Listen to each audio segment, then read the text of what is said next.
Hola, bienvenidos a Mazapa, un espacio donde conocerás la historia de exitosos escritores. Hoy nos encontramos con un gran personaje, galardonado con el Premio Nobel de Literatura desde fines de los años 60. El escritor colombiano, nacido en Aracataca, se afirmó con su novela 100 años de soledad como uno de los grandes maestros de la narrativa contemporánea. Tenemos el privilegio de encontrarnos con el autor Gabriel García Márquez, más conocido como Gabito. Bienvenido, Gabito. Hola, muchas gracias por tan emotivo recibimiento y me alegro mucho de estar aquí. ¿Cómo estás el día de hoy? Me encuentro muy bien. Me alegra mucho, Gabo. Estamos muy contentos de que estés aquí acompañándonos y el día de hoy queríamos conversar contigo y saber un poco más de ti y de tus grandes logros como escritor. Gracias a ustedes por la invitación. Pues a pesar de que no me gustan mucho las entrevistas, es bueno contar mi historia en espacios como este. Bueno, algo que me llena de duda es que la mayoría de personas no nacemos con ese don. Es algo que no tenemos en la sangre o simplemente lo practicamos y nos damos cuenta que no es lo nuestro. En cambio tú, con cada obra que hiciste, se vio reflejado ese talento que tienes. Entonces, nos gustaría que nos contaras cómo encontraste tu pasión y quién fue tu referente de inspiración. Bueno, como muchos ya saben, desde los 13 años me fui a vivir a Bogotá para continuar con mis estudios, ya que venía una familia bastante numerosa.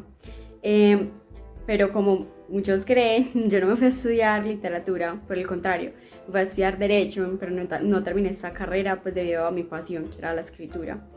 Lo que hacía es que mientras estudiaba Derecho, en mis tiempos libres los dedicaba totalmente a la escritura.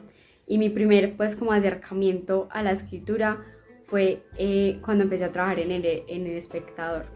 Ahí fue cuando me di cuenta que lo que yo quería hacer por el resto de mi vida y mi verdadera pasión era la escritura.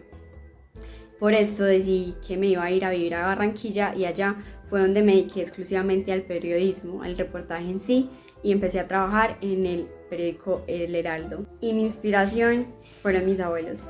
Ellos influyeron en gran parte de mis inclinaciones en la vida y desde muy pequeño me contaban historias imaginativas, llenas de fantasmas, de premoniciones, pero las contaban con tanto amor, con tanta pasión, que me hacían creer que esas cosas eran parte de la realidad. Y eso me encantaba escucharlos. Entonces por eso han sido una gran inspiración para mí. Interesante. He notado también que algunos grandes temas de tus múltiples obras se identifican por la tragedia de lo real y la magia de lo maravilloso alcanza una dimensión mítica. Sin embargo, nos gustaría saber cuál es el tema más relevante de sus obras. Yo quería escribir un tipo de novela muy nuestro, distinto, y cuestionarme la realidad desde lo fantástico.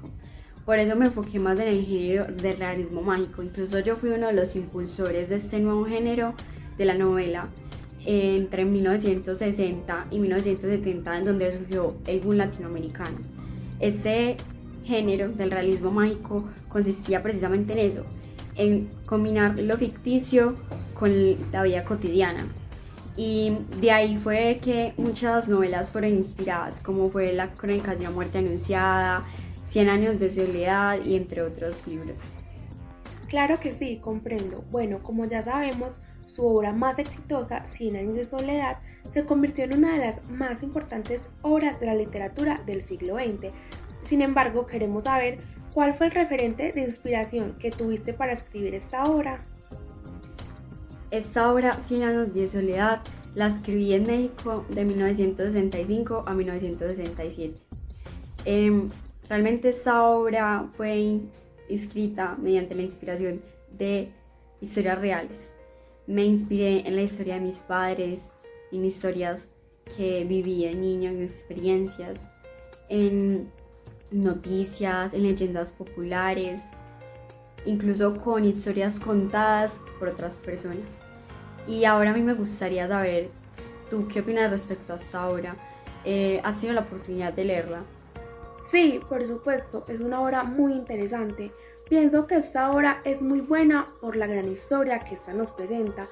A pesar de todo, vemos en la obra una gran cantidad de saltos en la historia y para poder entenderlos se necesita un gran interés en la lectura. También me parece que refleja cómo era la vida en las épocas pasadas, donde la ciencia no estaba presente y donde a cualquier científico lo consideraban como un loco. Gabo, veo también que la esencia de cada autor es su tipo de escritura, lo que lo identifica y lo hace único al de los demás. Por lo tanto, sería interesante saber cómo fue que adquiriste ese arte de la escritura. Yo pienso que a uno nadie lo ayuda a escribir. Uno aprende a escribir leyendo de otros escritores, de buenos escritores, como lo son Virginia Woolf, James Joyce y William Faulkner. Yo creo que lo realmente que es importante es no equivocarse, saber cuáles son los buenos escritores, porque si te inspiras de los malos, todo te va a salir mal. Y lo importante también es que escribas con el alma. Yo, por ejemplo, escribo para que me quieran más. Ya veo. ¿Y de dónde ha nacido en usted ese deseo de escribir y contar esas historias que han dado obras como 100 años de soledad, El otoño del patriarca, Crónica de una muerte anunciada y El amor en los tiempos del cólera? Yo creo que todo ha sido de la nostalgia. ¿Nostalgia de su país, de su infancia? Yo diría que nostalgia a mi país, nostalgia de la vida. Porque yo vi una infancia extraordinaria, rodeada de personas que vivían como una realidad embrujada. Y como les decía, les contaba anteriormente, mi abuela por las noches me contaba de la forma más natural sus preocupaciones políticas y latinoamericanas combinadas con lo fantástico. Entonces es nostalgia al recordar esas preocupaciones y estos recuerdos de mi infancia. Qué motivante todo esto. Claramente fuiste galardonado por tan memorables obras. ¿Nos podrías contar cuáles son los premios más importantes que tuviste en el transcurso de tu carrera? Hay 3 premios que destaco mucho.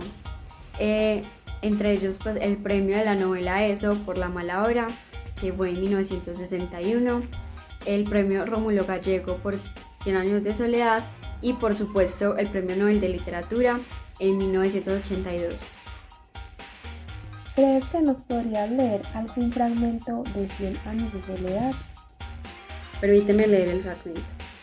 Esa noche, la guardia derribó a Mauricio a Babilonia cuando levantaba las cejas para entrar al baño, donde Meme lo esperaba, desnuda y temblando de amor entre los alacranes y las mariposas, como lo había hecho casi todas las noches de los últimos meses. Un proyectil incrustado en la columna vertebral lo redujo a cama por el resto de su vida. Murió de viejo en la soledad, sin un quejido, sin una protesta, sin una sola tentativa de infidencia, atormentado por los recuerdos y por las mariposas amarillas que no le concedieron un instante de paz, y públicamente repudiado como ladrón de gallinas. Excelente fragmento. Muchas gracias por esta gratificante entrevista. Espero que nos acompañes en una próxima ocasión. Gracias a ti y claro que así será. Además, es importante saber que este artista ejemplar obtuvo un gran éxito de ventas y una enorme repercusión con sus obras como Crónica de una muerte anunciada, El amor en tiempos del cólera, El coronel no tiene quien le escriba, Los funerales de mamá grande, Relato de un náufrago, Memoria de mis frutas tristes, Ojos de perro azul, entre otros. Bueno, muchísimas gracias por estar conectados y hasta una próxima ocasión.